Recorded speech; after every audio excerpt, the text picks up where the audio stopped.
Assalamualaikum warahmatullahi wabarakatuh. Perkenalkan, nama saya Sauda. Saya dari kelas C15. Di sini saya akan mempresentasikan tentang uji hipotesis. Apa itu hipotesis? Jika dilihat dari asal katanya, yaitu dari bahasa Yunani. Hipotesis dapat diartikan sebagai pernyataan yang masih lemah kebenarannya dan perlu dibuktikan. Hipotesis adalah jawaban sementara terhadap suatu permasalahan berupa dugaan saintifik atau dugaan tidak asal-asalan dan masih harus dibuktikan terlebih dahulu kebenarannya melalui sebuah riset atau penelitian. Jadi, setidaknya ada 3 kata kunci dalam memahami hipotesis. Yang pertama, dugaan saintifik, yang kedua bersifat sementara, dan yang ketiga perlu diuji atau dibuktikan. Lalu, apa itu uji hipotesis? Uji hipotesis adalah sebuah proses untuk melakukan evaluasi kekuatan bukti dari sampel dan memberikan dasar untuk membuat keputusan terkait populasinya. Uji hipotesis merupakan bagian dari statistik inferensial yang bertujuan untuk menarik kesimpulan mengenai suatu populasi berdasarkan data yang diperoleh dari sampel populasi tersebut.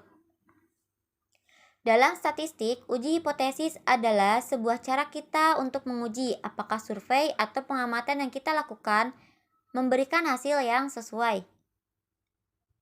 Bagaimana dengan istilah hipotesis statistik? Hipotesis statistik adalah sebuah hipotesis mengenai dugaan terhadap keadaan suatu populasi. Hipotesis ini harus diuji secara statistik, sehingga kita dapat menerima atau menolaknya. Proses untuk menguji suatu hipotesis untuk dapat diterima atau ditolak secara statistik disebut pengujian hipotesis. Saat kita mengevaluasi hipotesis, kita perlu memperhitungkan variabilitas dalam sampel dan seberapa besar sampel. Dalam proses uji hipotesis, kita akan dihadapkan pada 2 jenis hipotesis, yaitu yang pertama, hipotesis 0 atau H0, atau juga disebut sebagai null hipotesis, adalah pernyataan tidak adanya pengaruh, hubungan, atau perbedaan antara 2 atau lebih kelompok. Jika dilihat secara matematis, H0 merupakan pernyataan yang berhubungan dengan persamaan atau sama dengan. Yang kedua, hipotesis alternatif atau HA adalah pernyataan bahwa ada pengaruh atau perbedaan. Ini biasanya hipotesis yang ingin dibuktikan oleh peneliti. Jika dilihat secara matematis, HA merupakan pernyataan yang berhubungan dengan pertidaksamaan atau tidak sama dengan. Tahapan uji hipotesis. Tahapan atau langkah-langkah yang dilakukan dalam uji hipotesis adalah yang pertama, menyatakan hipotesis nol atau hipotesis alternatif. Yang kedua, mengumpulkan data sebagai dasar uji hipotesis. Yang ketiga, menentukan signifikan level atau alpha. Yang keempat, menentukan kriteria pengujian dan daerah penolakan. Yang kelima, memilih uji statistik yang sesuai. Dan yang keenam, membuat kesimpulan. Berikut ini penjelasan serta contoh atau perumpamaan dari tahapan ujian hipotesis sebelumnya. Yang pertama, menyatakan hipotesis nol dan hipotesis alternatif. Katakanlah kita tertarik untuk melihat perbedaan pada tinggi siswa kelas 3 antara siswa perempuan dan siswa laki-laki di SMA Pelita. Dari rumusan masalah tersebut dapat dibuat pertanyaan penelitian sebagai berikut. Apakah terdapat perbedaan pada tinggi siswa kelas 3 antara siswa perempuan dan siswa laki-laki di SMA Pelita? Dari pernyataan tersebut kita dapat membuat hipotesis sebagai berikut. H0, tidak terdapat perbedaan tinggi antara siswa laki-laki dan siswa perempuan. HA, terdapat perbedaan ketinggian antara siswa laki-laki dan siswa perempuan. Atau dapat juga dituliskan H0, tinggi siswa laki-laki sama dengan tinggi siswa perempuan. HA, tinggi siswa laki-laki kurang lebih sama dengan tinggi siswa perempuan. Yang kedua, pengumpulan data. Agar uji statistik valid, penting untuk mengumpulkan data melalui survei atau pengambilan sampel dengan cara yang dirancang untuk menguji hipotesis kita. Jika data yang kita gunakan tidak representatif, maka kita tidak dapat membuat kesimpulan statistik tentang populasi yang kita uji. Mari kita kembali pada contoh yang kita sebutkan tadi, untuk menguji perbedaan tinggi rata-rata antara siswa laki-laki dan siswa perempuan, sampel kita harus memiliki proporsi siswa laki-laki dan siswa perempuan yang sama untuk mencakup berbagai variabel yang mungkin mempengaruhi tinggi badan rata-rata.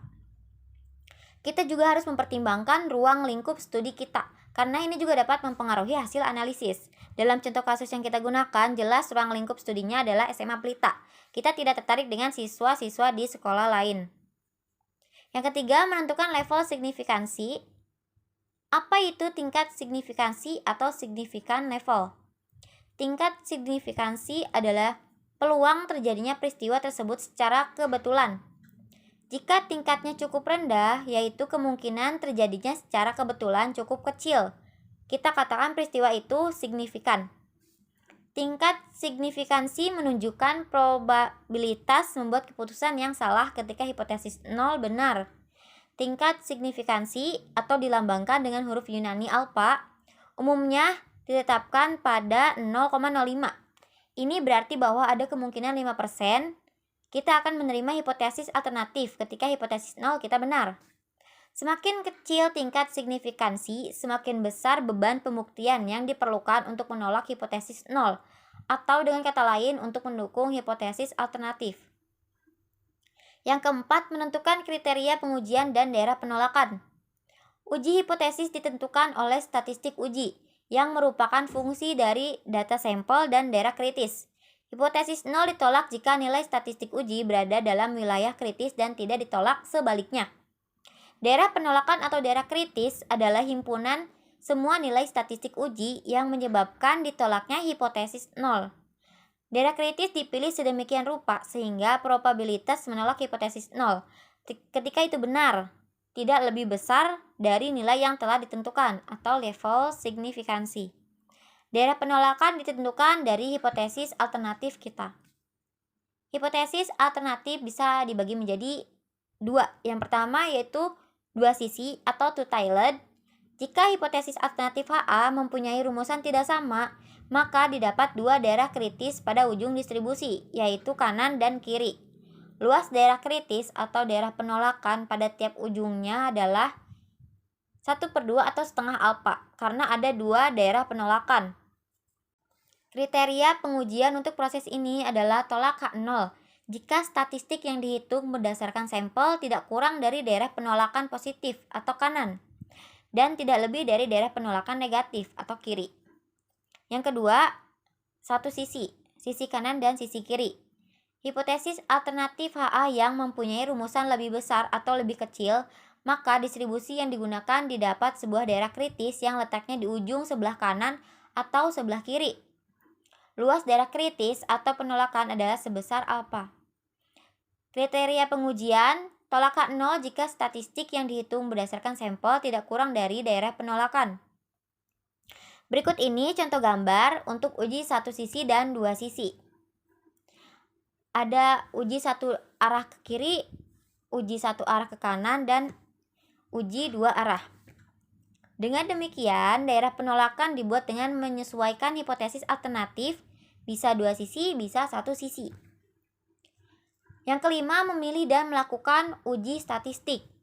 Tujuan pengujian statistik adalah untuk memutuskan apakah ada cukup bukti dari sampel yang diteliti untuk menyimpulkan bahwa hipotesis alternatif harus dipercaya. Pengujian hipotesis umumnya menggunakan uji statistik yang membandingkan kelompok atau menguji hubungan antar variabel. Ketika menggambarkan sampel tunggal tanpa membangun hubungan antar variabel, interval kepercayaan atau confidence interval biasanya digunakan. Ada berbagai uji statistik yang tersedia, tetapi semuanya didasarkan pada perbandingan varian dalam kelompok atau seberapa menyebar data dalam suatu kategori dengan varian antar kelompok atau seberapa berbeda kategori satu sama lain. Jika varian antar grup cukup besar sehingga ada sedikit atau tidak ada tumpang tindih antar grup, maka uji statistik akan menunjukkan p-value yang rendah. Ini berarti tidak mungkin perbedaan antar kelompok-kelompok ini muncul secara kebetulan. Atau jika ada varian dalam kelompok yang tinggi dan varian antar kelompok yang rendah, maka uji statistik akan mencerminkannya dengan p-value yang tinggi. Ini berarti kemungkinan bahwa setiap perbedaan yang kita ukur antar kelompok adalah karena kebetulan. Bagaimana cara memilih uji statistik? Yang pertama, jenis data yang dikumpulkan. Yang kedua, asumsi distribusi.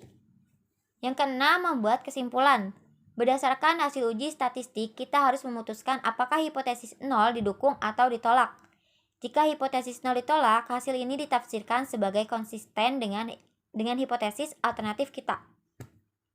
Nah, sekarang kita kembali kepada contoh awal kita tadi. Kami menemukan perbedaan tinggi rata-rata antara pria dan wanita sebesar 14,3 cm dengan nilai Pi 0,002. Konsisten dengan hipotesis kami bahwa ada perbedaan tinggi badan antara pria dan wanita. Di sini kita tidak mengatakan bahwa kita menerima atau menolak hipotesis alternatif. Ini karena pengujian hipotesis tidak dirancang untuk membuktikan atau menyangkal apapun. Uji ini hanya dirancang untuk menguji apakah pola yang kita ukur bisa muncul secara kebetulan. Jika kita menolak hipotesis awal berdasarkan uji statistik, yaitu kita menemukan bahwa pola tersebut tidak muncul secara kebetulan, maka kita dapat mengatakan bahwa hasil pengujian mendukung hipotesis. Tetapi jika pola tersebut tidak melewati aturan keputusan kita, yang berarti bahwa pola itu bisa saja muncul secara kebetulan, maka kita katakan pengujian tersebut tidak konsisten dengan hipotesis kita. P-value atau nilai probabilitas adalah angka yang menjelaskan seberapa besar kemungkinan data kita terjadi secara kebetulan dengan asumsi hipotesis 0 benar. Tingkat signifikansi statistik sering dinyatakan sebagai nilai Pi antara 0 dan 1. Semakin kecil nilai Pi, semakin kuat bukti bahwa kita harus menolak hipotesis 0. P-value kurang dari 0,05 menyatakan hasil signifikan secara statistik. Ini menunjukkan bahwa ada bukti kuat terhadap hipotesis 0, karena ada kemungkinan kurang dari 5% bahwa hipotesis 0 itu benar, dan hasilnya acak. Oleh karena itu, kita menolak hipotesis 0 dan menerima hipotesis alternatif. Namun, jika p-value di bawah ambang batas signifikan atau di bawah 0,05, kita dapat menolak hipotesis 0, tetapi ini tidak berarti bahwa ada 95% kemungkinan hipotesis alternatif benar. P-value tergantung pada kebenaran hipotesis 0, tetapi tidak terkait dengan kebenaran atau kesalahan hipotesis alternatif. P-value yang lebih tinggi dari 0,05 menunjukkan hasil tidak signifikan secara statistik dan menunjukkan bukti kuat untuk hipotesis 0. Ini berarti kita mempertahankan hipotesis 0 dan menolak hipotesis alternatif. Di sini ada catatan bahwa kita tidak dapat menerima hipotesis 0. Kita hanya dapat menolak 0. Sebagai gantinya, kita dapat menyatakan hasil bahwa kita memberikan dukungan untuk atau memberi bukti untuk hipotesis penelitian kita. Karena masih ada sedikit kemungkinan bahwa hasil terjadi secara kebetulan dan hipotesis 0 benar, misalnya kurang dari 5%. Baik, sekian yang dapat saya sampaikan. Semoga dapat bermanfaat.